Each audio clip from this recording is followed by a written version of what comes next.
आणि बुलेटिनच्या सुरुवातीलाच महत्त्वाची मोठी बातमी आहे नाशिकमधून। नाशिक टीसीएस धर्मांतर प्रकरणातील आरोपी निदा खानला आश्रय देणाऱ्या मतीन पटेलची चौकशी सुरू आहे। एमआयएम नगरसेवक मतीन पटेलने चौकशीमध्ये मात्र पलटी मारल्याचं कळतंय। निदा खानच्या आईची, मावशीची आणि मतीन पटेलची समोरासमोर चौकशी करण्यात आली, तेव्हा मतीननं मी यांना ओळखत नाही, माझा यांच्याशी काही संबंध आलेला नाही अशी कोलांटी उडी मारली आहे। निदाच्या मावशीनेही पोलिसांना सांगितले की मी यांना प्रथमच पाहतेय, आधी आमची भेट झालेली नाही। निदाच्या आईनेही बहिणीच्या विधानाला दुजोरा दिला अशी माहिती विश्वसनीय सूत्रांनी दिली आहे।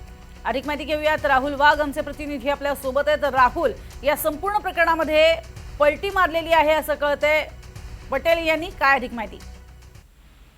एमआयएमचा छत्रपती संभाजीनगरचा नगरसेवक असलेला मतीन पटेल यांनी आता चौकशी दरम्यान पलटी मारल्याचं समोर आलेलं आहे। काही दिवसांपूर्वी निदा खानच्या वृद्ध आई वडील मावशी आपल्या जनसंपर्क कार्यालयात आल्या होत्या आणि त्यांनी कुटुंबातील एका महिलेच्या प्रोसेससाठी फक्त 2 ते 3 दिवसांसाठी राहण्याकरता मदत करा अशी याचना माझ्याकडे केली होती। तेव्हा मी माझा मित्र हनीफ खानच्या रिकामी इमारतीची चावी त्या कुटुंबाकडे दिली होती। तिघांची प्रथमच समोर चौकशी झाल्यानंतर ही माहिती मतीनने दिलेली आहे। तेव्हा मतीनने मी त्यांना ओळखत नाही, माझा यांच्याशी काही संबंध नाही अशी देखील माहिती त्यांनी आता तपास यंत्रणेला दिलेला आहे।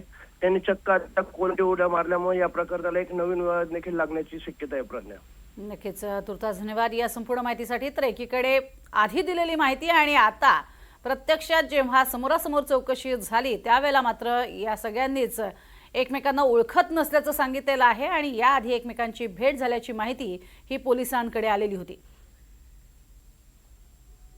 या संपूर्ण प्रकरणामध्ये ही पलटी मारलेली आहे।